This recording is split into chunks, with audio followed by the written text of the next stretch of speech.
वयोवृद्ध राजा जनक बालक अष्टावक्र से पूछते हैं, हे प्रभु, ज्ञान की प्राप्ति कैसे होती है, मुक्ति कैसे प्राप्त होती है, वैराग्य कैसे प्राप्त किया जाता है, ये सब मुझे बताएं।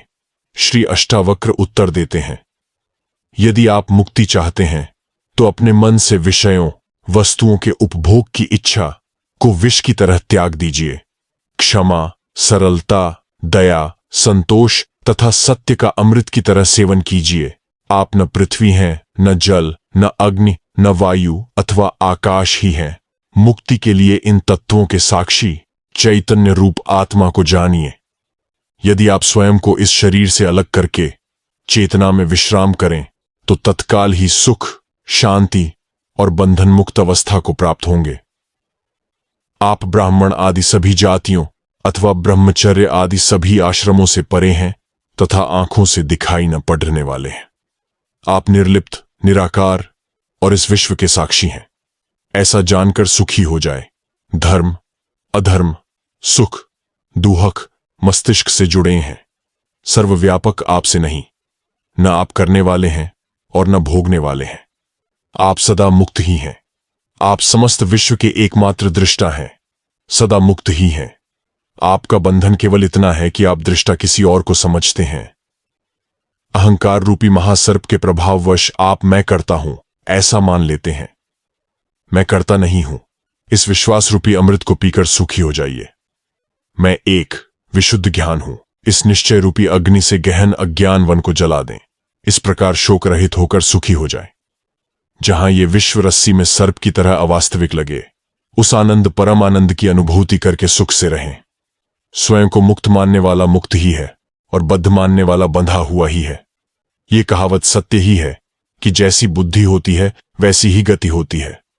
आत्मा साक्षी, सर्वव्यापी, पूर्ण, एक, मुक्त, चेतन, अक्रिय, असंग, इच्छा रहित एवं शांत है। भ्रमवश ही ये सांसारिक प्रतीत होती है। अपरिवर्तनीय, चेतन व अद्वैत आत्मा का चिंतन करें और मैं के भ्रमरूपी आभास से मुक्त होकर बाह्य विश्व की अपने अंदर ही भावना करें।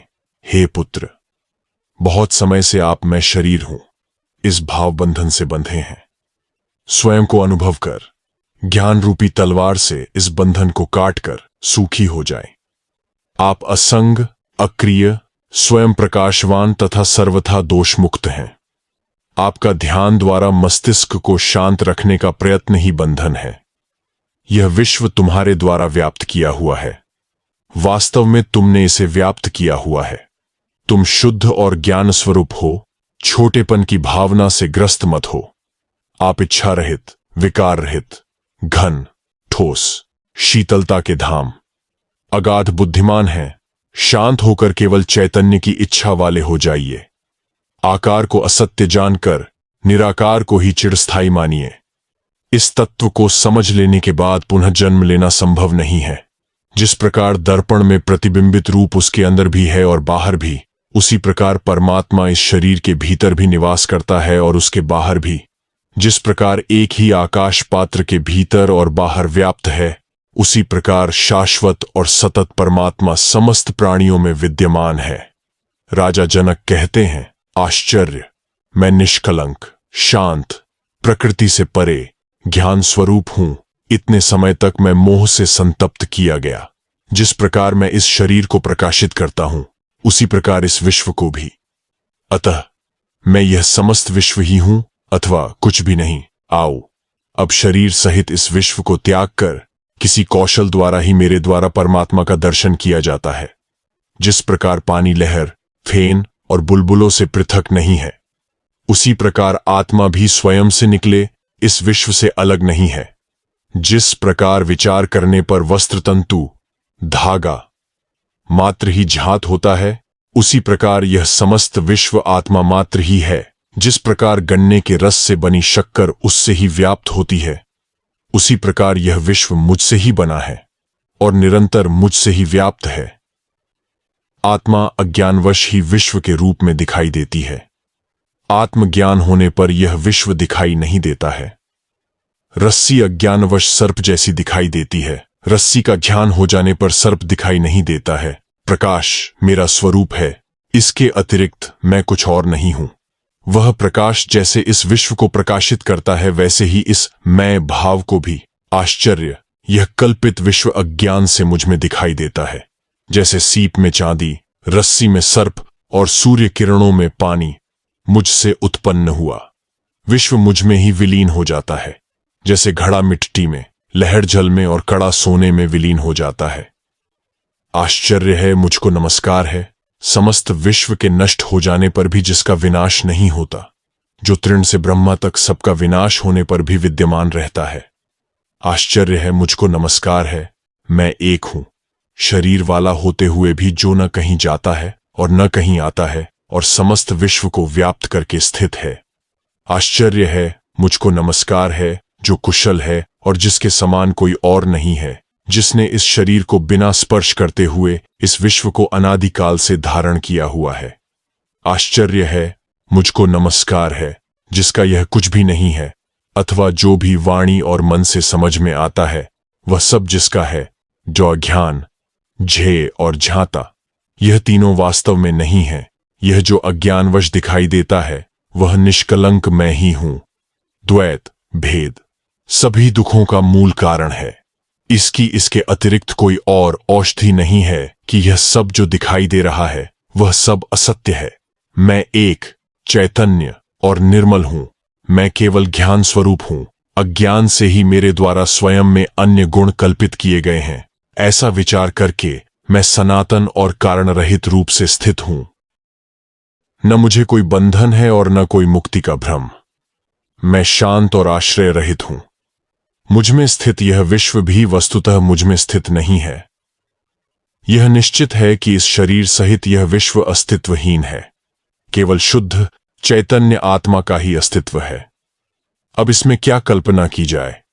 शरीर, स्वर्ग, नरक, बंधन, मोक्ष और भय, ये सब कल्पना मात्र ही है। इनसे मुझ चैतन्य स्वरूप का क्या प्रयोजन है? आश्चर्य कि मैं लोगों के समूह में भी दूसरे को नहीं देखता हूं, वह भी निर्जन ही प्रतीत होता है। अब मैं किससे मोह करूं? न मैं शरीर हूं, न यह शरीर ही मेरा है, न मैं जीव हूं, मैं चैतन्य हूं। मेरे अंदर जीने की इच्छा ही मेरा बंधन थी। आश्चर्य, मुझ अनंत महासागर में चित्तवायु उठने पर ब्रह्मांड रूपी विचित्र तरंगें उपस्थित हो जाती हैं। मुझ अनंत महासागर में चित्तवायु के शांत होने पर जीव रूपी वणिक का संसार रूपी जहाज जैसे दुर्भाग्य से नष्ट हो जाता है। आश्चर्य, मुझ अनंत महासागर में जीव रूपी लहरें उत्पन्न होती हैं, मिलती हैं, खेलती हैं और स्वभाव से मुझ में प्रवेश कर जाती हैं। अष्टावक्र कहते हैं, आत्मा को अविनाशी और एक जानो। उस आत्मज्ञान को प्राप्त कर किसी बुद्धिमान व्यक्ति की रुचि धन अर्जित करने में कैसे हो सकती है? स्वयं के अज्ञान से भ्रमवश विषयों से लगाव हो जाता है, जैसे सीप में चांदी का भ्रम होने पर उसमें लोभ उत्पन्न हो जाता है। को सागर से लहरों के समान जिससे यह विश्व उत्पन्न होता है, वह मैं ही हूं जानकर तुम एक दीन जैसे कैसे भाग सकते हो? यह सुनकर भी कि आत्मा शुद्ध, चैतन्य और अत्यंत सुंदर है, तुम कैसे जन्नेन्द्रिय में आसक्त होकर मलिनता को प्राप्त हो सकते हो? सभी प्राणियों में स्वयं को और स्वयं में सब प्राणियों को जानने वाले मुनि में ममता की भावना का बने रहना आश्चर्य ही है। एक ब्रह्म का आश्रय लेने वाले और मोक्ष के अर्थ का ज्ञान रखने वाले का आमोद प्रमोद द्वारा उत्पन्न कामनाओं से विचलित होना आश्चर्य ही है। अंत समय के निकट पहुंच चुके व्यक्ति का उत्पन्न ज्ञान के अमित्र काम की इच्छा रखना, जिसको धारण करने में वह अत्यंत अशक्त है, आश्चर्य ही है। इस लोक और परलोक से विरक्त, नित्य और अनित्य का ज्ञान रखने वाले और मोक्ष की कामना रखने वालों का मोक्ष से डरना आश्चर्य ही है। सदा केवल आत्मा का दर्शन करने वाले बुद्धिमान व्यक्ति भोजन कराने पर या पीड़ित करने पर न प्रसन्न होते हैं और न क्रोध ही करते हैं। अपने कार्यशील शरीर को दूसरों के शरीरों की तरह देखने वाले महापुरुषों को प्रशंसा या निंदा कैसे विचलित कर सकती है? समस्त जिज्ञासाओं से रहित इस विश्व को माया में कल्पित देखने वाले स्थिर प्रज्ञा वाले व्यक्ति को आसन्न मृत्यु भी कैसे भयभीत कर सकती है? निराशा में भी समस्त इच्छाओं से रहित स्वयं के ज्ञान से प्रसन्न महात्मा की तुलना किससे की जा सकती है। स्वभाव से ही विश्व को दृश्यमान जानो, इसका कुछ भी अस्तित्व नहीं है। यह ग्रहण करने योग्य है और यह त्यागने योग्य। देखने वाला स्थिर प्रज्ञायुक्त व्यक्ति क्या देखता है? विषयों की आतंरिक आसक्ति का त्याग करने वाले, संदेह से परे, बिना किसी इच्छा वाले व्यक्ति को स्वतः आने वाले भोग न दुखी कर सकते हैं और न सुखी। अष्टावक्र कहते हैं, स्वयं को जानने वाला बुद्धिमान व्यक्ति इस संसार की परिस्थितियों को खेल की तरह लेता है। उसकी सांसारिक परिस्थितियों का बोझ, दबाव लेने वाले मोहित व्यक्ति के साथ बिल्कुल भी समानता नहीं है। जिस पद की इंद्र आदि सभी देवता इच्छा रखते हैं, उस पद में स्थित होकर भी योगी हर्ष नहीं करता है। उस ब्रह्म को जानने वाले के अंतःकरण से पुण्य और पाप का स्पर्श नहीं होता है। जिस प्रकार आकाश में दिखने वाले धुएं से आकाश का संयोग नहीं होता है। जिस महापुरुष ने स्वयं को ही इस समस्त जगत के रूप में जान लिया है, उसके स्वेच्छा से वर्तमान में रहने को रोकने की सामर्थ्य किसमें है? ब्रह्मा से तृण तक चारों प्रकार के प्राणियों में केवल आत्मज्ञानी ही इच्छा और अनिच्छा का परित्याग करने में समर्थ है। आत्मा को एक और जगत का ईश्वर कोई ही जानता है। जो ऐसा जान जाता है, उसको किसी से भी किसी प्रकार का भय नहीं है। अष्टावक्र कहते हैं, तुम्हारा किसी से भी संयोग नहीं है। तुम शुद्ध हो। तुम क्या त्यागना चाहते हो? इस अवास्तविक सम्मिलन को समाप्त करके ब्रह्म से योग, एक रूपता को प्राप्त करो। जिस प्रकार समुद्र से बुलबुले उत्पन्न होते हैं, उसी प्रकार विश्व एक आत्मा से ही उत्पन्न होता है। यह जानकर ब्रह्म से योग, एक रूपता को प्राप्त करो। यद्यपि यह विश्व आंखों से दिखाई देता है, परंतु अवास्तविक है। विशुद्ध तुम में इस विश्व का अस्तित्व उसी प्रकार नहीं है जिस प्रकार कल्पित सर्प का रस्सी में। ये जानकर ब्रह्म से योग, एकरूपता को प्राप्त करो। स्वयं को सुख और दुख में समान, पूर्ण, आशा और निराशा में समान, जीवन और मृत्यु में समान सत्य जानकर ब्रह्म से योग, एकरूपता को प्राप्त करो। अष्टावक्र कहते हैं, आकाश के समान मैं अनंत हूं और यह जगत घड़ढे के समान महत्वहीन है। यह ज्ञान है, इसका न त्याग करना है और न ग्रहण, बस इसके साथ एक रूप होना है। मैं महासागर के समान हूं और यह दृश्यमान संसार लहरों के समान। यह ज्ञान है, इसका न त्याग करना है और न ग्रहण, बस इसके साथ एक रूप होना है। यह विश्व मुझ में वैसे ही कल्पित है जैसे कि सीप में चांदी। ये ज्ञान है, इसका न त्याग करना है और न ग्रहण, बस इसके साथ एक रूप होना है। मैं समस्त प्राणियों में हूं जैसे सभी प्राणी मुझ में हैं। ये ज्ञान है, इसका न त्याग करना है और न ग्रहण, बस इसके साथ एक रूप होना है। राजा जनक कहते हैं, मुझ अनंत महासागर में विश्व रूपी जहाज अपनी अंतःवायु से इधर उधर घूमता है, पर इससे मुझ में विक्षोभ नहीं होता है। मुझ अनंत महासागर में विश्व रूपी लहरें माया से स्वयं ही उदित और अस्त होती रहती हैं, इससे मुझ में वृद्धि या क्षति नहीं होती है। मुझ अनंत महासागर में विश्व एक अवास्तविकता, स्वप्न है। मैं अति शांत और निराकार रूप से स्थित हूं। उस अनंत और निरंजन अवस्था में न मैं का भाव है और न कोई अन्य भाव ही। इस प्रकार असक्त, बिना किसी इच्छा के और शांत रूप से मैं स्थित हूं। आश्चर्य, मैं शुद्ध चैतन्य हूं और ये जगत असत्य जादू के समान है। इस प्रकार मुझ में कहां और कैसे अच्छे, उपयोगी और बुरे, अनुपयोगी की कल्पना। श्री अष्टावक्र कहते हैं, तब बंधन है जब मन इच्छा करता है, शोक करता है, कुछ त्याग करता है, कुछ ग्रहण करता है, कभी प्रसन्न होता है या कभी क्रोधित होता है। तब मुक्ति है जब मन इच्छा नहीं करता है, शोक नहीं करता है, त्याग नहीं करता है, ग्रहण नहीं करता है, प्रसन्न नहीं होता है या क्रोधित नहीं होता है। तब बंधन है जब मन किसी भी दृश्यमान वस्तु में आसक्त है। तब मुक्ति है जब मन किसी भी दृश्यमान वस्तु में आसक्ति रहित है। जब तक मैं या मेरा का भाव है तब तक बंधन है। जब मैं या मेरा का भाव नहीं है तब मुक्ति है। यह जानकर न कुछ त्याग करो और न कुछ ग्रहण ही करो। श्री अष्टावक्र कहते हैं, यह कार्य करने योग्य है अथवा न करने योग्य, और ऐसे ही अन्य द्वंद्व, हां या न रूपी संशय, कब और किसके शांत हुए हैं। ऐसा विचार करके विरक्त, उदासीन हो जाओ, त्यागवान बनो। ऐसे किसी नियम का पालन न करने वाले बनो। हे पुत्र, इस संसार की व्यर्थ चेष्टा को देखकर किसी धन्य पुरुष की ही जीने की इच्छा, भोगों के उपभोग की इच्छा और भोजन की इच्छा शांत हो पाती है। यह सब अनित्य है, 3 प्रकार के कष्टों, दैहिक, दैविक और भौतिक से घिरा है, सारहीन है, निंदनीय है, त्याग करने योग्य है। ऐसा निश्चित करके ही शांति प्राप्त होती है। ऐसा कौन सा समय अथवा उम्र है जब मनुष्य के संशय नहीं रहे हैं। अतः संशयों की उपेक्षा करके अनायास सिद्धि को प्राप्त करो। महर्षियों, साधुओं और योगियों के विभिन्न मतों को देखकर कौन मनुष्य वैराग्यवान होकर शांत नहीं हो जाएगा। चैतन्य का साक्षात ज्ञान प्राप्त करके कौन वैराग्य और समता से युक्त कौन गुरु जन्म और मृत्यु के बंधन से तार नहीं देगा।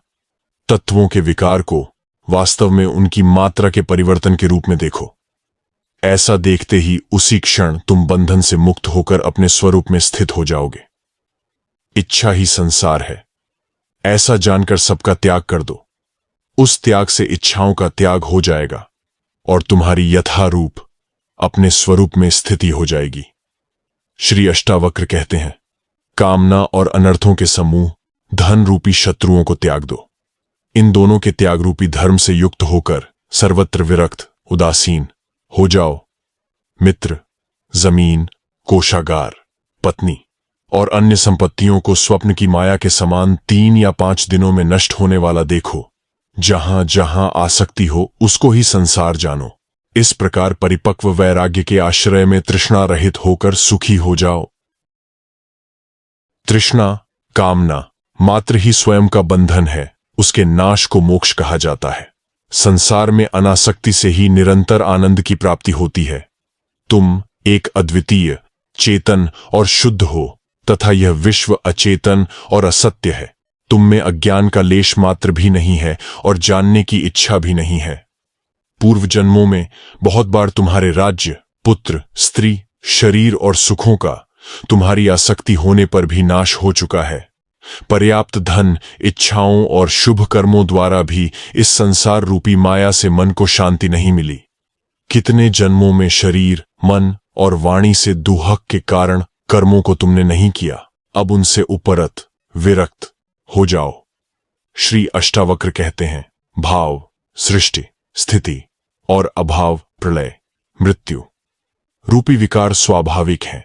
ऐसा निश्चित रूप से जानने वाला विकार रहित, दुख रहित होकर सुखपूर्वक शांति को प्राप्त हो जाता है। ईश्वर सबका सृष्टा है, कोई अन्य नहीं। ऐसा निश्चित रूप से जानने वाले की सभी आंतरिक इच्छाओं का नाश हो जाता है। वह शांत पुरुष सर्वत्र आसक्ति रहित हो जाता है। संपत्ति, सुख और विपत्ति, दुख का समय प्रारब्धवश पूर्वकृत कर्मों के अनुसार है। ऐसा निश्चित रूप से जानने वाला संतोष और निरंतर संयमित इंद्रियों से युक्त हो जाता है। वह न इच्छा करता है और न शोक, सुख, दुख और जन्म मृत्यु प्रारब्धवश पूर्वकृत कर्मों के अनुसार है। ऐसा निश्चित रूप से जानने वाला, फल की इच्छा न रखने वाला, सरलता से कर्म करते हुए भी उनसे लिप्त नहीं होता है। चिंता से ही दुहक उत्पन्न होते हैं, किसी अन्य कारण से नहीं। ऐसा निश्चित रूप से जानने वाला चिंता से रहित होकर सुखी, शांत और सभी इच्छाओं से मुक्त हो जाता है। न मैं यह शरीर हूं और न यह शरीर मेरा है, मैं ध्यान स्वरूप हूं। ऐसा निश्चित रूप से जानने वाला जीवन मुक्ति को प्राप्त करता है। वह किए हुए भूतकाल और न किए हुए भविष्य के कर्मों का स्मरण नहीं करता है। तृण से लेकर ब्रह्मा तक सब कुछ मैं ही हूं। ऐसा निश्चित रूप से जानने वाला विकल्प, कामना रहित, पवित्र, शांत और प्राप्त अप्राप्त से आसक्ति रहित हो जाता है। अनेक आश्चर्यों से युक्त यह विश्व अस्तित्वहीन है। ऐसा निश्चित रूप से जानने वाला इच्छा रहित और शुद्ध अस्तित्व हो जाता है। वह अपार शांति को प्राप्त करता है। श्री जनक कहते हैं, पहले मैं शारीरिक कर्मों से निरपेक्ष, उदासीन हुआ, फिर वाणी से निरपेक्ष, उदासीन हुआ, अब चिंता से निरपेक्ष, उदासीन होकर अपने स्वरूप में स्थित हूं, शब्द आदि विषयों में आसक्ति रहित होकर, और आत्मा की दृष्टि का विषय न होने के कारण मैं निश्चल और एकाग्र हृदय से अपने स्वरूप में स्थित हूं। अध्यास, असत्य ज्ञान आदि असामान्य स्थितियों और समाधि को एक नियम के समान देखते हुए मैं अपने स्वरूप में स्थित हूं। हे ब्रह्म को जानने वाले, त्याज्य, छोड़ने योग्य और संग्रहणीय से दूर होकर और सुख दुख के अभाव में मैं अपने स्वरूप में स्थित हूं। आश्रम, अनाश्रम, ध्यान और मन द्वारा स्वीकृत और निषिद्ध नियमों को देखकर मैं अपने स्वरूप में स्थित हूं। कर्मों के अनुष्ठान रूपी अज्ञान से निवृत्त होकर और तत्व को सम्यक रूप से जानकर मैं अपने स्वरूप में स्थित हूं। अचिंत्य के संबंध में विचार करते हुए भी विचार पर ही चिंतन किया जाता है, अतः उस विचार का भी परित्याग करके मैं अपने स्वरूप में स्थित हूं। जो इस प्रकार से आचरण करता है वह कृतार्थ, मुक्त हो जाता है। जिसका इस प्रकार का स्वभाव है वह कृतार्थ, मुक्त हो जाता है। श्री जनक कहते हैं, अकिंचन, कुछ अपना ना होने की सहजता केवल कौपीन पहनने पर भी मुश्किल से प्राप्त होती है। अतः त्याग और संग्रह की प्रवृत्तियों को छोड़ ढाकर सभी स्थितियों में मैं सुखपूर्वक विद्यमान हूं। शारीरिक दुहक भी कहां, अर्थात नहीं है। वाणी के दुहक भी कहां हैं, वहां मन भी कहां है। सभी प्रयत्नों को त्याग कर सभी स्थितियों में मैं सुखपूर्वक विद्यमान हूं।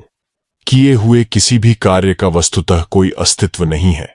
ऐसा तत्वपूर्वक विचार करके जब जो भी कर्तव्य है उसको करते हुए सभी स्थितियों में मैं सुखपूर्वक विद्यमान हूं। शरीर भाव में स्थित योगियों के लिए कर्म और अकर्म रूपी बंधनकारी भाव होते हैं, पर संयोग और वियोग की प्रवृत्तियों को छोड़ ढांचकर सभी स्थितियों में मैं सुखपूर्वक विद्यमान हूं।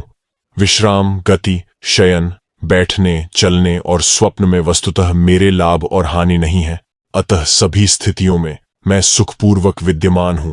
सोने में मेरी हानि नहीं है और उद्योग अथवा अनुद्योग में मेरा लाभ नहीं है, अतः हर्ष और शोक की प्रवृत्तियों को छोड़ ढाकर सभी स्थितियों में मैं सुखपूर्वक विद्यमान हूं। सुख, दुहक आदि स्थितियों के क्रम से आने के नियम पर बार बार विचार करके शुभ अच्छे और अशुभ बुरे की प्रवृत्तियों को छोड़कर सभी स्थितियों में मैं सुखपूर्वक विद्यमान हूं। श्री जनक कहते हैं, जो स्वभाव से ही विचार शून्य है और शायद ही कभी कोई इच्छा करता है, वह पूर्व स्मृतियों से उसी प्रकार मुक्त हो जाता है जैसे कि नींद से जागा हुआ व्यक्ति अपने सपनों से। जब मैं कोई इच्छा नहीं करता तब मुझे धन, मित्रों, विषयों, शास्त्रों और विज्ञान से क्या प्रयोजन है? साक्षी पुरुष रूपी परमात्मा या ईश्वर को जानकर मैं बंधन और मोक्ष से निरपेक्ष हो गया हूं और मुझे मोक्ष की चिंता भी नहीं है। आतंरिक इच्छाओं से रहित, बाह्य रूप में चिंता रहित आचरण वाले, प्रायः मत्त पुरुष जैसे ही दिखने वाले प्रकाशित पुरुष अपने जैसे प्रकाशित पुरुषों द्वारा ही पहचाने जा सकते हैं। श्री अष्टावक्र कहते हैं, सात्विक बुद्धि से युक्त मनुष्य साधारण प्रकार के उपदेश से भी कृतकृत्य मुक्त हो जाता है, परंतु ऐसा न होने पर, आजीवन जिज्ञासु होने पर भी परब्रह्म का यथार्थ ज्ञान नहीं होता है। विषयों से उदासीन होना मोक्ष है और विषयों में रस लेना बंधन है। ऐसा जानकर तुम्हारी जैसी इच्छा हो वैसा ही करो। वाणी, बुद्धि और कर्मों से महान कार्य करने वाले मनुष्यों को तत्व ज्ञान शांत, स्तब्ध और कर्म न करने वाला बना देता है। अतः सुख की इच्छा रखने वाले इसका त्याग कर देते हैं। न तुम शरीर हो और न यह शरीर तुम्हारा है, न ही तुम भोगने वाले अथवा करने वाले हो। तुम चैतन्य रूप हो, शाश्वत साक्षी हो, इच्छा रहित हो, अतः सुखपूर्वक रहो। राग प्रियता और द्वेष अप्रियता मन के धर्म है और तुम किसी भी प्रकार से मन नहीं हो। तुम कामना रहित हो, ज्ञान स्वरूप हो, विकार रहित हो, अतः सुखपूर्वक रहो। समस्त प्राणियों को स्वयं में और स्वयं को सभी प्राणियों में स्थित जानकर अहंकार और आसक्ति से रहित होकर तुम सुखी हो जाओ। इस विश्व की उत्पत्ति तुमसे उसी प्रकार होती है जैसे कि समुद्र से लहरों की, इसमें संदेह नहीं है। तुम चैतन्य स्वरूप हो, अतः चिंता रहित हो जाओ। हे प्रिय, इस अनुभव पर निष्ठा रखो। इस पर श्रद्धा रखो।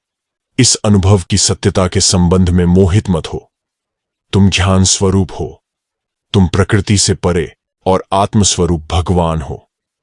गुणों से निर्मित यह शरीर स्थिति, जन्म और मरण को प्राप्त होता है। आत्मा न आती है और न ही जाती है, अतः तुम क्यों शोक करते हो?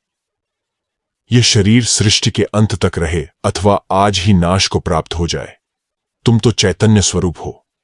इससे तुम्हारी क्या हानि या लाभ है? अनंत महासमुद्र रूप तुम में लहर रूप। यह विश्व स्वभाव से ही उदय और अस्त को प्राप्त होता है। इसमें तुम्हारी क्या वृद्धि या क्षति है? हे प्रिय, तुम केवल चैतन्य रूप हो और यह विश्व तुमसे अलग नहीं है। अतः किसी की किसी से श्रेष्ठता या निम्नता की कल्पना किस प्रकार की जा सकती है? इस अव्यय, शांत, चैतन्य, निर्मल आकाश में तुम अकेले ही हो। अतः तुम में जन्म, कर्म और अहंकार की कल्पना किस प्रकार की जा सकती है? तुम एक होते हुए भी अनेक रूप में प्रतिबिंबित होकर दिखाई देते हो। क्या स्वर्ण कंगन, बाजूबंद और पायल से अलग दिखाई देता है? यह मैं हूं और यह मैं नहीं हूं। इस प्रकार के भेद को त्याग दो। सब कुछ आत्मस्वरूप तुम ही हो। ऐसा निश्चय करके और कोई संकल्प न करते हुए सुखी हो जाओ। अज्ञानवश तुम ही यह विश्व हो, पर ज्ञान दृष्टि से देखने पर केवल एक तुम ही हो।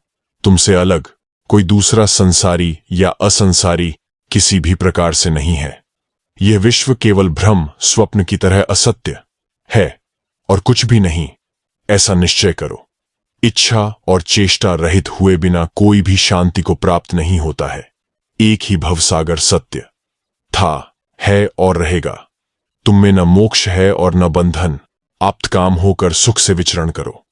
हे चैतन्य रूप, भांति भांति के संकल्पों और विकल्पों से अपने चित्त को अशांत मत करो। शांत होकर अपने आनंद रूप में सुख से स्थित हो जाओ। सभी स्थानों से अपने ध्यान को हटा लो और अपने हृदय में कोई विचार न करो। तुम आत्मरूप हो और मुक्त ही हो। इसमें विचार करने की क्या आवश्यकता है? श्री अष्टावक्र कहते हैं, हे प्रिय, विद्वानों से सुनकर अथवा बहुत शास्त्रों के पढ़ने से तुम्हारी आत्मस्वरूप में वैसी स्थिति नहीं होगी जैसी कि सब कुछ उचित रीति से भूल जाने से। कर्म भोग करो या समाधि में रहो, पर चूंकि तुम विद्वान हो अतः तुम्हें चित्त की सभी आशाओं को शांत करना अत्यंत आनंदप्रद होगा। प्रयत्न से ही सभी दुखी हैं, पर कोई इसे जानता नहीं है। इस निष्पाप उपदेश से ही भाग्यवान व्यक्ति सभी वृत्तियों से रहित हो जाते हैं। जिसको पलकों का खोलना और बंद करना भी कार्य लगता है, उस परम आलसी के लिए ही सुख है, अन्य किसी के लिए किसी भी प्रकार से नहीं। यह करना चाहिए, और यह नहीं जब मन इस प्रकार के द्वंद्वों से मुक्त हो जाता है, तब उसको धर्म, अर्थ, काम और मोक्ष की अपेक्षा, इच्छा नहीं रहती। न विषयों से द्वेष करने वाला विरक्त, न ही विषयों में आसक्त रागवान। वह तो निश्चय ही विषयों के ग्रहण और त्याग से विहीन है। जब तक विषयों के ग्रहण और त्याग की कामना रहती है, तब तक संसार रूपी वृक्ष का अंकुर विद्यमान है। अतः विचारहीन अवस्था का आश्रय लो।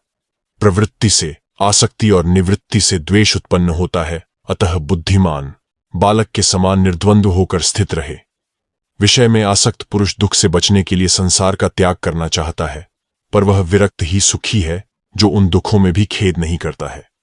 जो मोक्ष भी चाहता है और इस शरीर में आसक्ति भी रखता है, वह न ज्ञानी है और न योगी, बल्कि केवल दुख को प्राप्त करने वाला है।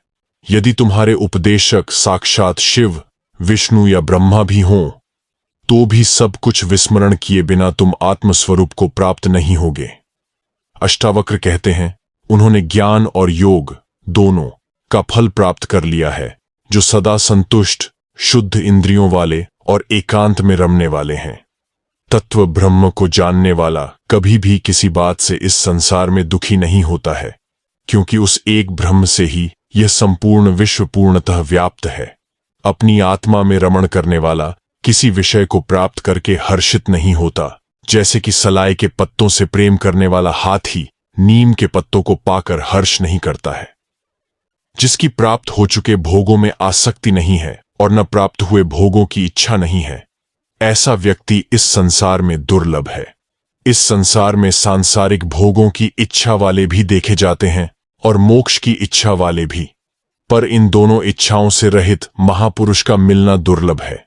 धर्म, अर्थ, काम, मोक्ष, जीवन और मृत्यु में उपयोगिता और अनुपयोगिता की समता किसी महात्मा में ही होती है। न विश्व के लीन होने की इच्छा और न ही इसकी स्थिति से द्वेष जैसे जीवन है, वे महात्मा उसी में आनंदित और कृतकृत्य रहते हैं। इस ज्ञान से कृतार्थ होकर बुद्धि को अंतर्हित विलीन करके देखते हुए, सुनते हुए, स्पर्श करते हुए, सूंघते हुए और खाते हुए सुखपूर्वक रहते हैं। दृष्टि को शून्य और अस्थिर इंद्रियों की चेष्टा को नष्ट करके इस अशक्त संसार रूपी सागर से न तो आसक्ति रखते हैं और न ही विरक्ति। न जगता ही है और न सोता ही है, न ही आंखें खोलता या बंद करता है। आहा, उस परम अवस्था में कोई मुक्त चेतना वाला विरला ही रहता है। सदा स्वयं में स्थित, सर्वत्र स्वच्छ प्रयोजन वाला, समस्त वासनाओं से मुक्त, मुक्त पुरुष सर्वत्र सुशोभित होता है। देखते हुए, सुनते हुए, स्पर्श करते हुए, सूंघते हुए, खाते हुए, लेते हुए, बोलते हुए, चलते हुए, इच्छा करते हुए और इच्छा न करते हुए, ऐसा महात्मा मुक्त ही है। वस्तुतः कुछ नहीं करता, न निंदा करता है और न प्रशंसा करता है, न लेता है, न देता है।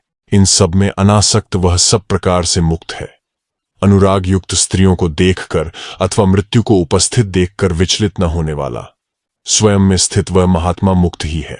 धीर पुरुष सुख में, दुख में, पुरुष में, नारी में, संपत्ति में और विपत्ति में अंतर न देखता हुआ सर्वत्र समदर्शी होता है।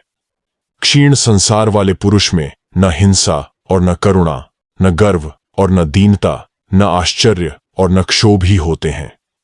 मुक्त पुरुष न तो विषयों से द्वेष करता है और न आसक्ति ही, अतः उनकी प्राप्ति और अप्राप्ति में सदा समान मन वाला रहता है। संदेह और समाधान एवं हित और अहित की कल्पना से परे शून्य चित्त वाला पुरुष कैवल्य में ही स्थित रहता है। ममता रहित, अहंकार रहित और दृश्य जगत के अस्तित्व रहित होने के निश्चय वाला, सभी इच्छाओं से रहित, करता हुआ भी कुछ नहीं करता। कोई भी मन की मोह, स्वप्न और जड़ता से रहित प्रकाशित अवस्था को प्राप्त कर मन की इच्छाओं से रहित हो जाए। अष्टावक्र कहते हैं, जिस बोध का उदय होने पर, जागने पर स्वप्न के समान भ्रम की निवृत्ति हो जाती है, उस एक सुख स्वरूप शांत प्रकाश को नमस्कार है। जगत के सभी पदार्थों को प्राप्त करके कोई बहुत से भोग प्राप्त कर सकता है, पर उन सब का आतंरिक त्याग किए बिना सुखी नहीं हो सकता। जिसका मन यह कर्तव्य है और यह अकर्तव्य आदि दुखों की तीव्र ज्वाला से झुलस रहा है, उसे भला कर्म त्याग रूपी शांति की अमृत धारा का सेवन किए बिना सुख की प्राप्ति कैसे हो सकती है। यह संसार केवल एक भावना मात्र है, परमार्थतः कुछ भी नहीं है। भाव और अभाव के रूप में स्वभावतः स्थित पदार्थों का कभी अभाव नहीं हो सकता। आत्मा न तो दूर है और न पास, वह तो प्राप्त ही है। तुम स्वयं ही हो, उसमें न विकल्प है, न प्रयत्न, न विकार और न मल ही। अज्ञान मात्र की निवृत्ति और स्वरूप का ज्ञान होते ही दृष्टि का आवरण भंग हो जाता है और तत्व को जानने वाला शोक से रहित होकर शोभायमान हो जाता है। सब कुछ कल्पना मात्र है और आत्मा नित्य मुक्त है। धीर पुरुष इस तथ्य को जानकर फिर बालक के समान क्या अभ्यास करे। आत्मा ही ब्रह्म है और भाव अभाव कल्पित हैं। ऐसा निश्चय हो जाने पर निष्काम ज्ञानी फिर क्या जाने, क्या कहे और क्या कहे। सब आत्मा ही है, ऐसा निश्चय करके जो चुप हो गया है, उस पुरुष के लिए यह मैं हूं, यह मैं नहीं हूं आदि कल्पनाएं भी शांत हो जाती हैं। अपने स्वरूप में स्थित होकर शांत हुए तत्व ज्ञानी के लिए न विक्षेप है और न एकाग्रता, न ज्ञान है और न अज्ञान, न सुख है और न दुख। जो योगी स्वभाव से ही विकल्प रहित है, उसके लिए अपने राज्य में या भिक्षा में, लाभ हानि में, भिद्ध में या सुने जंगल में कोई अंतर नहीं है। यह कर लिया और यह कार्य शेष है। इन द्वंद्वों से जो मुक्त है, उसके लिए धर्म कहां, कर्म कहां, अर्थ कहां और विवेक कहां। जीवन मुक्त योगी का न तो कुछ कर्तव्य है और न ही उसके हृदय में कोई अनुराग है। जैसे भी जीवन बीत जाए वैसे ही उसकी स्थिति है। जो महात्मा सभी संकल्पों की सीमा पर विश्राम कर रहा है, उसके लिए मोह कहां, संसार कहां, ध्यान कहां और मुक्ति भी कहां। जिसने इस संसार को वास्तव में देखा हो वह कहे कि यह नहीं है, नहीं है। जो कामना रहित है वह तो इसको देखते हुए भी नहीं देखता। जिसने अपने से भिन्न परब्रह्म को देखा हो वह चिंतन किया करे कि वह ब्रह्म मैं हूं। पर जिसे कुछ दूसरा दिखाई नहीं देता वह निश्चिंत क्या विचार करे। जिसने अपने स्वरूप में कभी कोई विक्षेप देखा हो वह उसको रोके। तत्व को जानने वाले का विक्षेप कभी होता ही नहीं है। किसी साध्य के बिना वह क्या करे। तत्वज्ञ तो सांसारिक लोगों से उल्टा ही होता है। वह सामान्य लोगों जैसा व्यवहार करता हुआ भी अपने स्वरूप में न समाधि देखता है, न विक्षेप और न लय ही। तत्वज्ञ भाव और अभाव से रहित, तृप्त और कामना रहित होता है। लौकिक दृष्टि से कुछ उल्टा सीधा करते हुए भी वह कुछ भी नहीं करता। तत्वज्ञ का प्रवृत्ति या निवृत्ति का दुराग्रह नहीं होता। जब जो सामने आ जाता है तब उसे करके वह आनंद से रहता है। ज्ञानी कामना, आश्रय और प्रतंत्रता आदि के बंधनों से सर्वथा मुक्त होता है। प्रारब्ध रूपी वायु के वेग से उसका शरीर उसी प्रकार गतिशील रहता है जैसे वायु के वेग से सूखा पत्ता। जो संसार से मुक्त है वह न कभी हर्ष करता है और न विषाद। उसका मन सदा शीतल रहता है और वह शरीर रहते हुए भी विदेह के समान सुशोभित होता है। जिसका अंतर्मन शीतल और स्वच्छ है, जो आत्मा में ही रमण करता है, उस धीर पुरुष की न तो किसी त्याग की इच्छा होती है और न कुछ पाने की आशा। जिस धीर पुरुष का चित्त स्वभाव से ही निर्विषय है वह साधारण मनुष्य के समान प्रारब्धवश बहुत से कार्य करता है, पर उसका उसे न तो मान होता है और न अपमान ही। यह कर्म शरीर ने किया है, मैंने नहीं। मैं तो शुद्ध स्वरूप हूं। इस प्रकार जिसने निश्चय कर लिया है वह कर्म करता हुआ भी नहीं करता। सुखी और श्रीमान जीवन मुक्त विषय के समान कार्य करता है, परंतु विषयी नहीं होता है। वह तो सांसारिक कार्य करता हुआ भी शोभा को प्राप्त होता है। जो धीर पुरुष अनेक विचारों से थककर अपने स्वरूप में विश्राम पा चुका है वह न कल्पना करता है, न जानता है, न सुनता है और न देखता ही है। ऐसा ज्ञानी समाधि में आग्रह न होने के कारण मुमुक्षु नहीं और विक्षेप न होने के कारण विषयी नहीं है। मेरे अतिरिक्त जो कुछ भी दिख रहा है वह सब कल्पित ही है। ऐसा निश्चय करके सबको देखता हुआ वह ब्रह्म ही है। जिसके अंतःकरण में अहंकार विद्यमान है वह देखने में कर्म न करे तो भी करता है। पर जो धीर पुरुष निरहंकार है वह सब कुछ करते हुए भी कर्म नहीं करता। मुक्त पुरुष के चित्त में न उद्वेग है, न संतोष और न कर्तृत्व का अभिमान ही है। उसके चित्त में न आशा है, न संदेह। ऐसा चित्त ही सुशोभित होता है। जीवन मुक्त का चित्त ध्यान से विरत होने के लिए और व्यवहार करने की चेष्टा नहीं करता है। निमित्त के शून्य होने पर वह ध्यान से विरत भी होता है और व्यवहार भी करता है। अविवेकी पुरुष यथार्थ तत्व का वर्णन सुनकर और अधिक मोह को प्राप्त होता है या संकुचित हो जाता है। कभी कभी तो कुछ बुद्धिमान भी उसी अविवेकी के समान व्यवहार करने लगते हैं। मूढ़ पुरुष बार बार चित्त की एकाग्रता और निरोध का अभ्यास करते हैं। धीर पुरुष सुषुप्त के समान अपने स्वरूप में स्थित रहते हुए कुछ भी कर्तव्य रूप से नहीं करते। मूढ़ पुरुष प्रयत्न से या प्रयत्न के त्याग से शांति प्राप्त नहीं करता, पर प्रज्ञावान पुरुष तत्व के निश्चय मात्र से शांति प्राप्त कर लेता है। आत्मा के संबंध में जो लोग अभ्यास में लग रहे हैं वे अपने शुद्ध, बुद्ध, प्रिय, पूर्ण, निष्प्रपंच और निरामय ब्रह्म स्वरूप को नहीं जानते।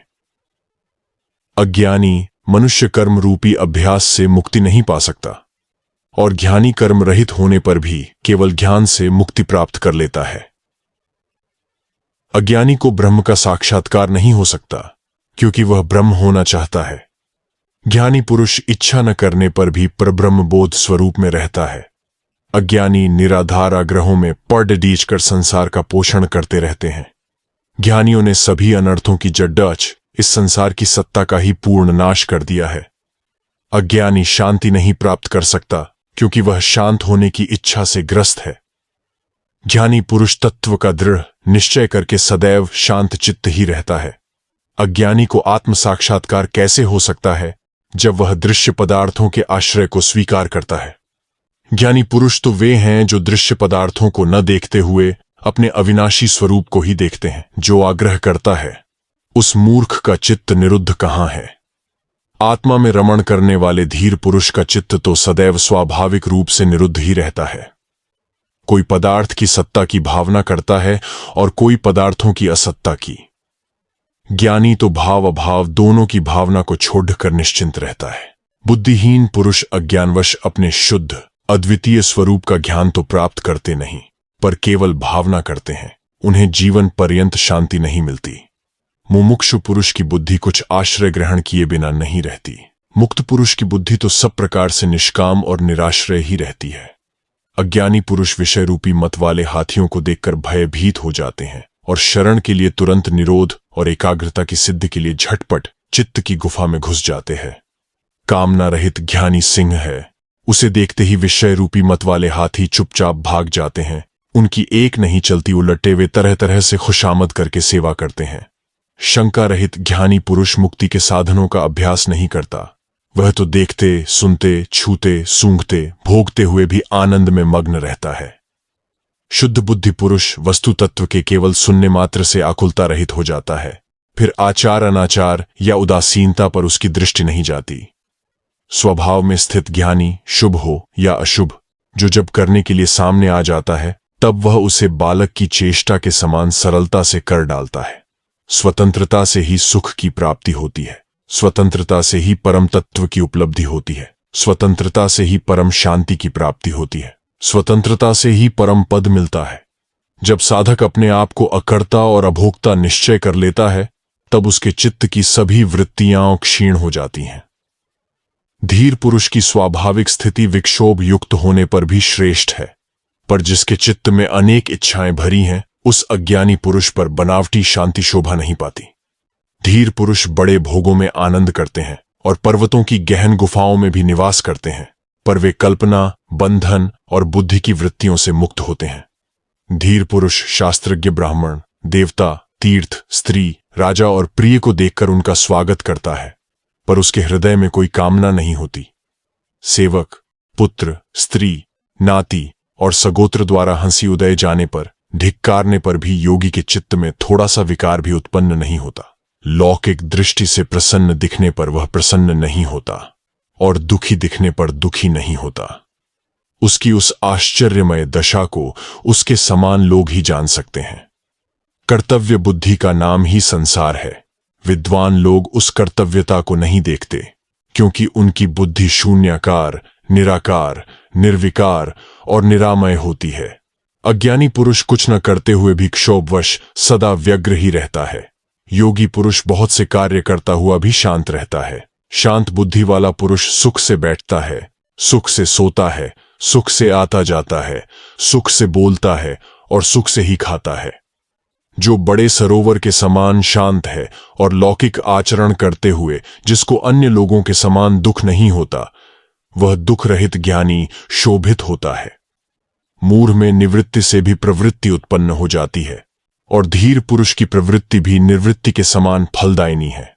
अज्ञानी पुरुष प्रायः गृह आदि पदार्थों से वैराग्य करता दिखाई देता है, पर जिसका देह अभिमान नष्ट हो चुका है उसके लिए कहां राग और कहां विराग। अज्ञानी की दृष्टि सदा भाव या अभाव में लगी रहती है, पर धीर पुरुष तो दृश्य को देखते रहने पर भी आत्मस्वरूप को देखने के कारण कुछ नहीं देखती। जो धीर पुरुष सभी कार्यों में एक बालक के समान निष्काम भाव से व्यवहार करता है वह शुद्ध है और कर्म करने पर भी उससे लिप्त नहीं होता।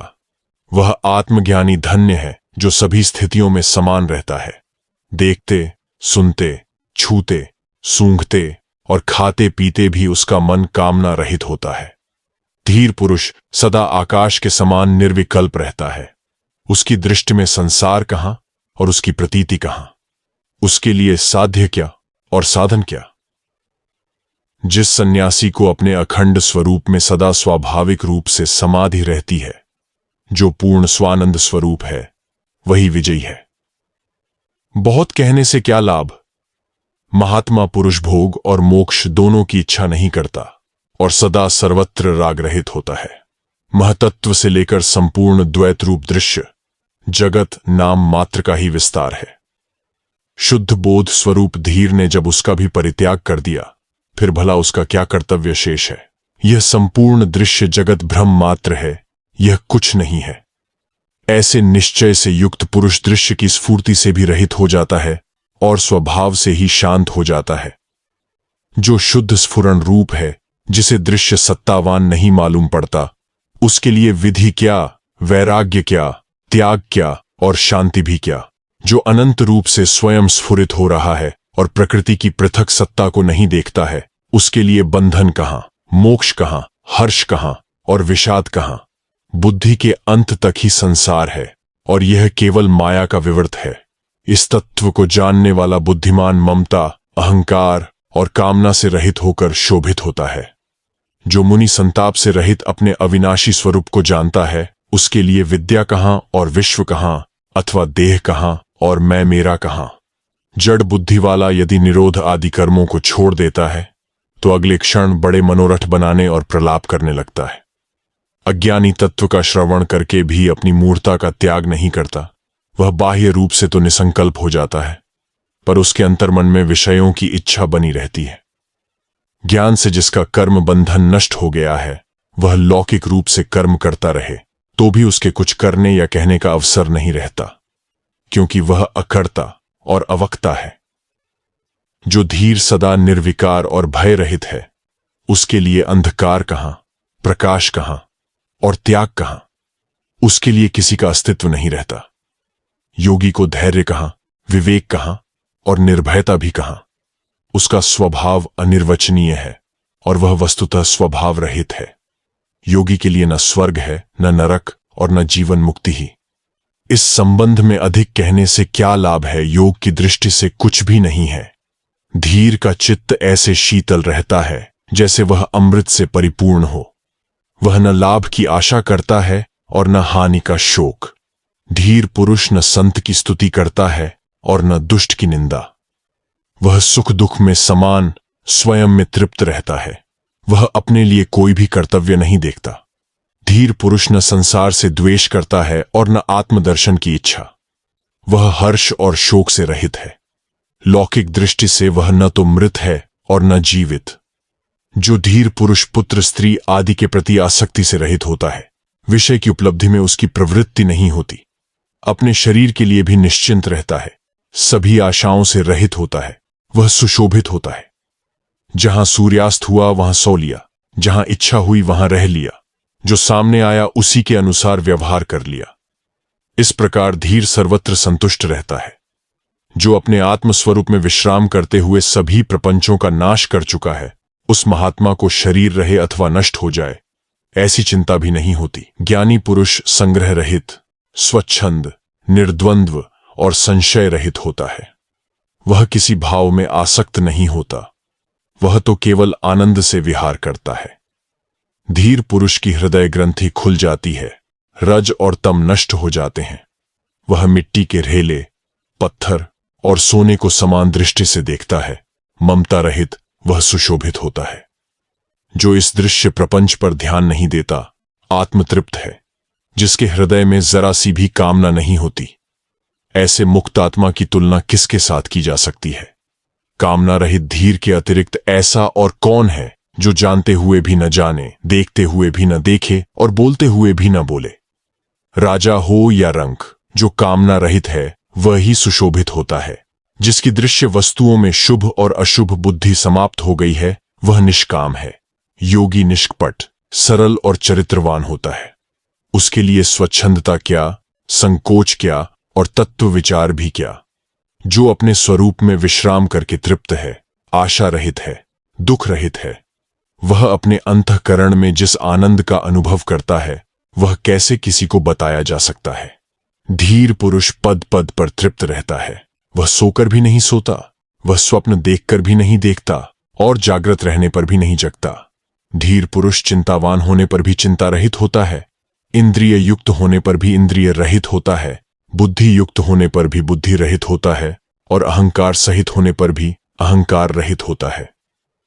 धीर पुरुष न सुखी होता है और न दुखी, न विरक्त होता है और न अनुरक्त। वह न मुमुक्षु है और न मुक्त।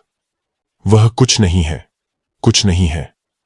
धीर पुरुष विक्षेप में विक्षिप्त नहीं होता, समाधि में समाधिस्थ नहीं होता। उसकी लौकिक जड़ता में वह जड़ नहीं है और पांडित्य में पंडित नहीं है। धीर पुरुष सभी स्थितियों में अपने स्वरूप में स्थित रहता है।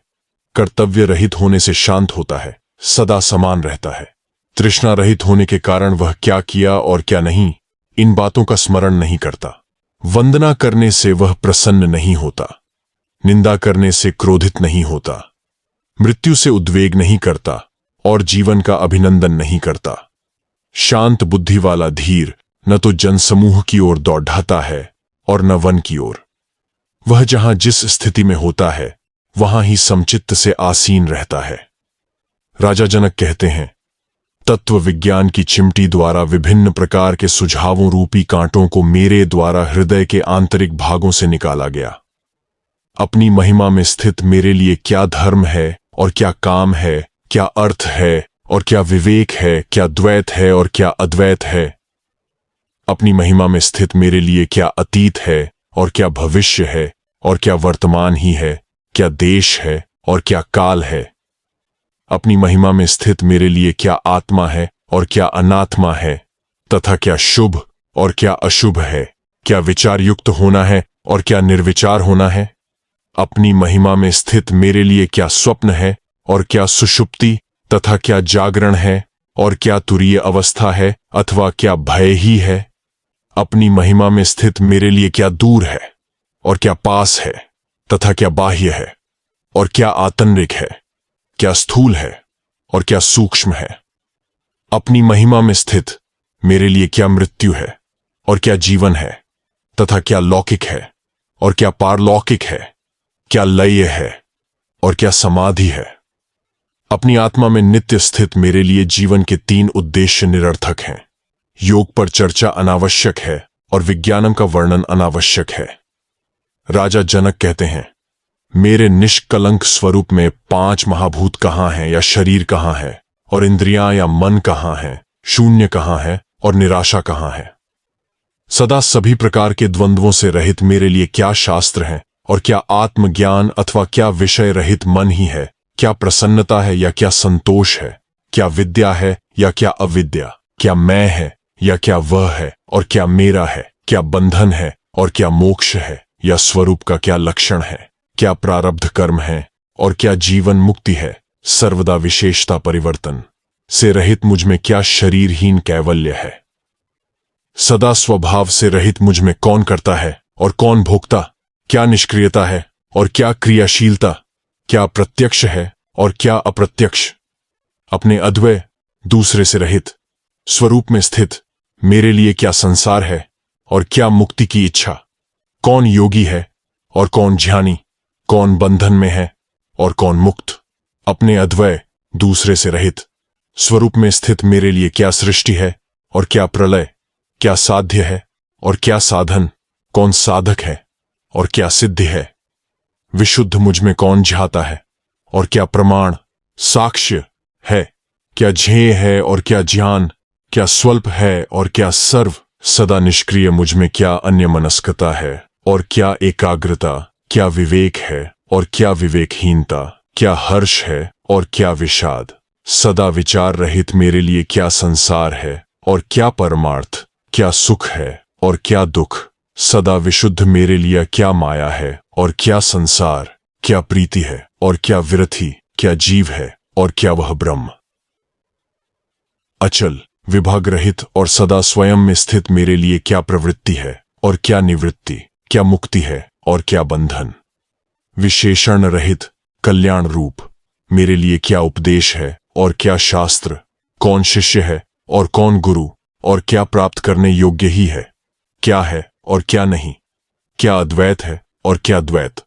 अब बहुत क्या कहा जाए, मुझ में कुछ भी भाव नहीं उठता है। कहा जाता है कि अष्टावक्र द्वारा रचित महागीता का एक श्लोक 1000 माणिकों की तुलना में भी बहुत अमूल्य है, क्योंकि अष्टावक्र गीता के श्लोकों में गागर में सागर भरने जैसा बताया गया है। अष्टावक्र गीता बहुत ही महत्वपूर्ण ग्रंथ है, सभी को इसे जीवन में एक बार पढ़ना या सुनना चाहिए।